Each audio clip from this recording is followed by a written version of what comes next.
warahmatullahi wabarakatuh. Pada kesempatan kali ini, saya akan meresensi sebuah buku yang berjudul Dari Membela Tuhan ke Membela Manusia, yang dikarang oleh Dr. Aksin Wijaya. Jadi judulnya Dari Membela Tuhan ke Membela Manusia. Buku ini sangat menarik, ya. Isinya tentang bagaimana memahami kemanusiaan.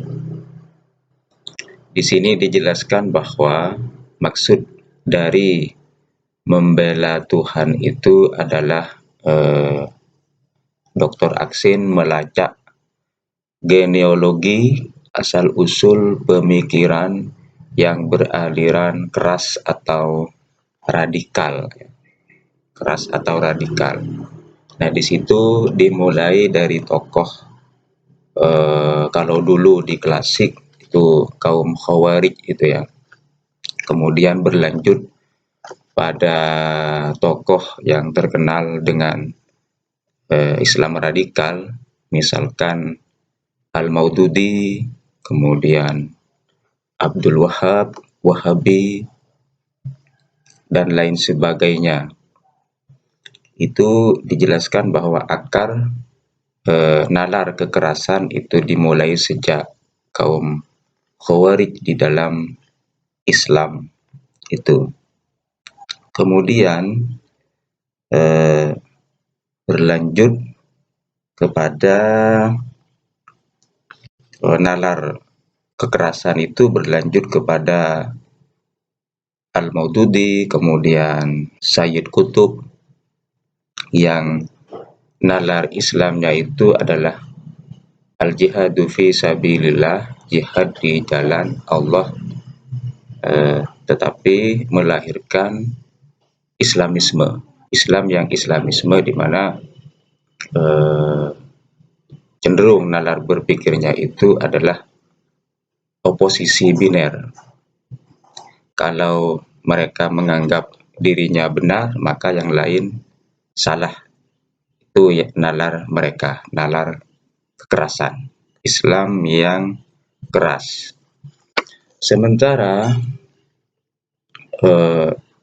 ke membela manusia ini, maka dapat ditemukan tokohnya seperti Syahrur, Muhammad Al-Asmawi, Said Al-Asmawi, yaitu nalar Islam pluralis, itu ya, disebut sebagai kata Dr. Aksin, Islam pluralis. Jadi Islam pluralis itu lawan dari Islam yang keras tadi itu. Di sini ada 3, ada Islam substantif Said Al-Asmawi, kemudian Islam universal Muhammad Abul Qasim Haj Hamad, dan Islam imani Muhammad Syahrul. Dari ketiga tokoh ini dikenallah yang disebut dengan Islam pluralis. Islam pluralis. Sementara posisi Dr. Aksin di sini lebih dalam idenya itu mengutamakan atau setuju pro dengan yang Islam pluralis atau membela manusia, kemanusiaan atau humanity ya. Di Islam radikal itu sebetulnya tidak pantas hidup di negara demokrasi seperti di Indonesia ini, karena nalar Islam yang keras itu tidak cocok. Seperti juga yang pernah ditulis oleh Prof. Masdar itu ya di Kompas, bahwa itu nalar kekerasan Islam yang keras itu sebetulnya impor gitu ya, bukan ciri khas dari Islam Nusantara. Jadi tidak pantas hidup di Indonesia. Kemudian eh, apa namanya, di sini juga dijelaskan tentang eh, apa yang pantas hidup, nalar apa yang pantas hidup di Indonesia itu.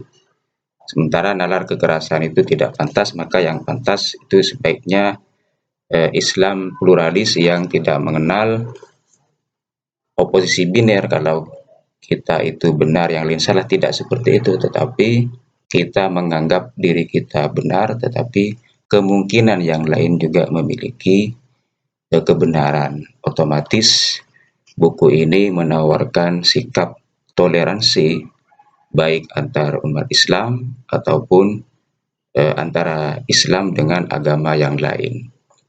Saya rekomendasikan Anda untuk membaca buku ini. Terima kasih.